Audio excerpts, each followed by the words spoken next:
what is everyday life like for the residents in Kashmir? And we were just wondering your thoughts on like how life with the locals are there right now. Right. So, the Kashmir has been in turmoil for a long time. There has always been some kind of a turbulence, whether it was a small group of people protesting or a large group of people protesting. That has happened since 1947. But recently in 1989 and forward, the Kashmiri Pandits, who were a Hindu minority, noticed that there was a lot of terrorism going on, which is the Kashmiri Muslim youth were taken across to Pakistan where they trained them. So I'm giving you a little bit background history so that you understand what the life was like when we were growing up in Kashmir, and what I think is going to be at the current moment. So when the militancy grew and the arms came to Kashmir, because before, even if people were protesting, it was at the most maybe stone pelting or some people getting together or, uh, chanting slogans. But as we saw in the 80s, we saw that people had started to pick up guns, and there was a cross country across. They went and they got trained, and so they came back to Kashmir. So that was one thing. And at the same time, when they got trained, they also started to propagate, jihadism and extremist views.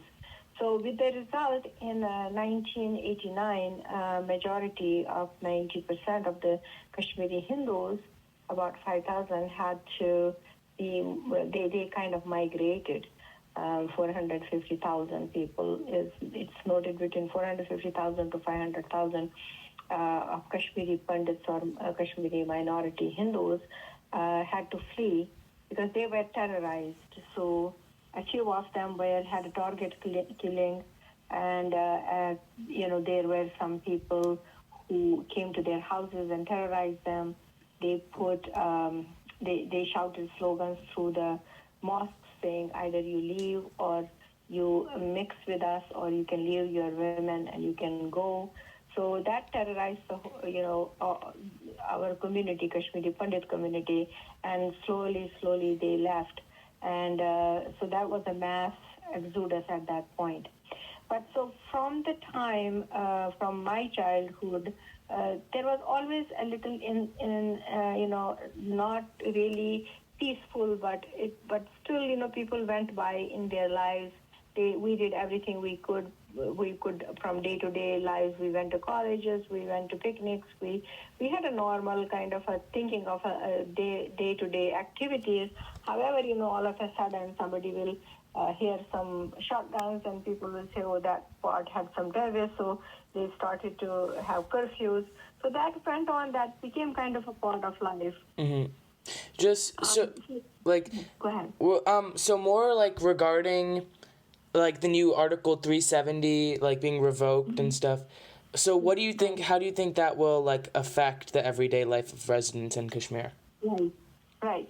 So as I have actually been to Kashmir as recently as last year, so I did, even after things got better, so I did go very often. But so I have a lot of friends there who, are Muslim friends. So they kind of told me that their life was going normal in the way that they were used to this, where, all of a sudden there is a curfew and everything shuts down, and then the life goes on like that. So it was kind of a norm for them. But now, so various newspapers are giving us various accounts how the life is. But it is in majority that I know of is that people are have a lot of curfews. But I do have somebody who just came back from Kashmir. So he said that most of the areas are kind of peaceful. People are still going out. They are still having, getting their groceries and going day to day. However, there is a lot of army around, and so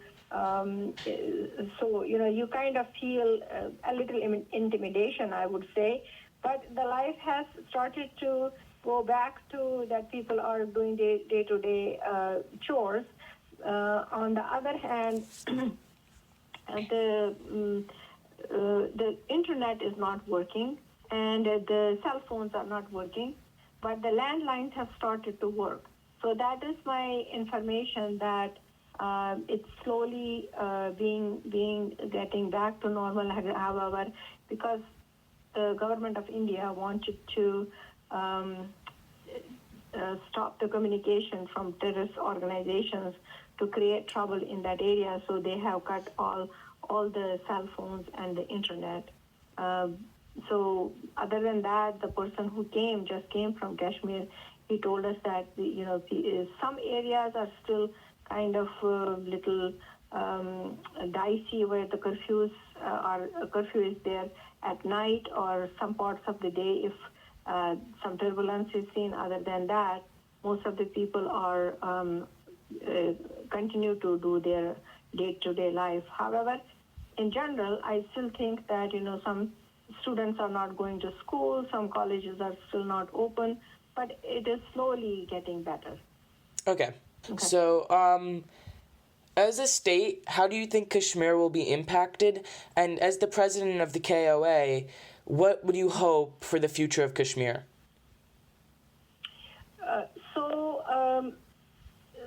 We think that the abrogation of the Article 370 and 35A will be very, very helpful to the minorities. So Kashmiri Pandits were minorities in that area. We also had a minority of Sikhs, the Sufi Muslims who are moderate Muslims, Ladakhis, Bakrawals, and Gujars. So we were all minorities, and so for the minorities, even though we were minority, there was no in rest of the India they have reservations for them, but there was no such thing in Kashmir because it was protected under 370. That even though the Sunni Muslims were majority, they were considered as minority. So with the result, even if a Kashmiri Pandit woman had, or a man, I would say, had 90%, she was competing or he was competing against with somebody who had 50% marks for a engineering or a doctorate or a seat like that. So it was very suppressive for the minorities. So that was one part.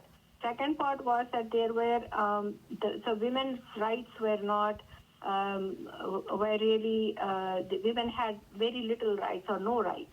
So if, for example, a woman married a non-Kashmiri, she lost all the rights to inherit the land or give it to her children. But if, on the other hand, the man married a non-Kashmiri, he not only could pass on his property, but even his wife was a Kashmiri citizen. So it was suppressive for women as well. And also there was no reservations for women in panchayat or in any other offices as was done throughout the India as the India progressed. Yeah. Right. So they because it was protected, the state was protected from any laws that applies to Indian constitution. So one of the other things that have recently happened was that child marriage has been abolished in India. And as well as the triple talaq, where a Muslim man could say talaq, talaq, talaq 3 times to a woman, and so she was divorced. That has all been abolished throughout the India, but it's still applied in Kashmir. So it was very, very suppressive for women. Mm-hmm. So, as the president of the KOA, what would you hope for the future of Kashmir? So I hope for the future of Kashmir. I also wanted to tell you that there was also one more thing was that there were people who had migrated. They were Muslims actually from Pakistan for a long time. But they were like taken, and other parts of the country, they were taken as sweepers, right? So they were like a low cost people, but they were under this 370 where they could do nothing else but do that. And if their child became educated, they could still not hold any other job. So it was suppressive for all kinds of people. So what I would think, hope, and let's see how that people of Kashmir, whether Hindus or Muslims or Sikhs or any other minorities, Ladakh or Dogras in Jammu, that we will all finally assimilate in a way that is fair to everybody, that women will get right. People who were not able to vote, again, those migrant people who have been there for about 70 years, they could not vote. They will get the right to vote. So we are hoping for that it will be a very bright future for Kashmir and for Kashmiris. And we are hoping that Indian government, as promised, will start developing that part of the country, which is totally has always been part of India. And will the tourism? When I was a child, the tourism was at totally in different space. We had a lot of tourists come every year. We had in Dal Lake, we had thousands of shikaras, which are boats where you were the boats were pushing each other because there were so many people going. Mm-hmm. But nowadays it has gone like almost dead. So I'm hoping that tourism will come back to Kashmir. I also pray really all this is only going to happen if we can, have peace in Kashmir. Yeah. So that is the main thing, that we need peace in Kashmir. We need all people to be together, but we need to get rid of the terrorists. Mm-hmm. And we need to get rid of cross-country terrorist camps where they train the terrorists. Yeah, and so just lastly, just in like 2 to 3 sentences, why is this region so important for India and Pakistan? And like, why do they keep fighting over it? It is important for many aspects. First of all, it is one of the most beautiful places in the world. And it has, as Mughal kings used to say, that if there is any heaven on earth, it is only in Kashmir. So that's how they will describe Kashmir. It's very beautiful.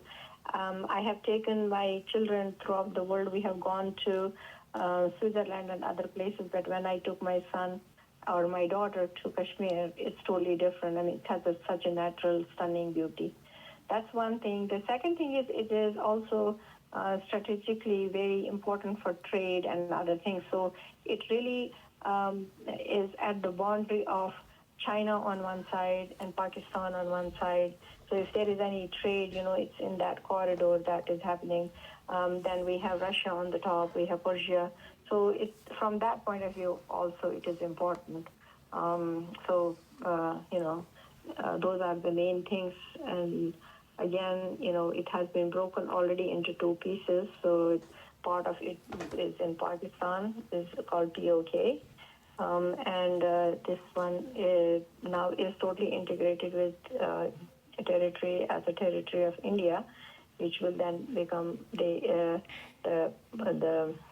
future is that once things get better and peace comes back to the state, that it will become a state again. Mm-hmm. Okay, so that was it for the questions, but if there's lastly, like, anything you want to add or any insight you could give us as, like, the president of Kashmir Overseas Association, is there anything you would like to say? No, I just wish peace for the place, and we are a displaced community, and we have become refugees in our own country. We still have a lot of camps in Jammu where we have people living in 1-bedroom apartments, and as you may know that Kashmiri Overseas Association has been supporting that community for our last 20, 30 years. We support the children there. We support the education for children. We support the medical, any funds needed for that community or needy people. So we have generous donors throughout the U.S. We spend about 250,000 to 300,000 every year as a support to those camps. So we hope that one day those camps will be not there, and the people who have been displaced, they'll go back to their homes, to their land. Most of them were farmers or people who couldn't afford to go in other parts of the country, and so they started to live in the tents now, but now they have in these one-bedroom apartments. So we're hoping for a very bright future for them, as well as all the Kashmiris, and we just wish and hope for the peace in Kashmir. Mm-hmm. Okay, so that's it. So thank you. All right, dear. Thank you for Thank your you so time. much. You have a good day. Okay, take care. Okay, Bye. you too.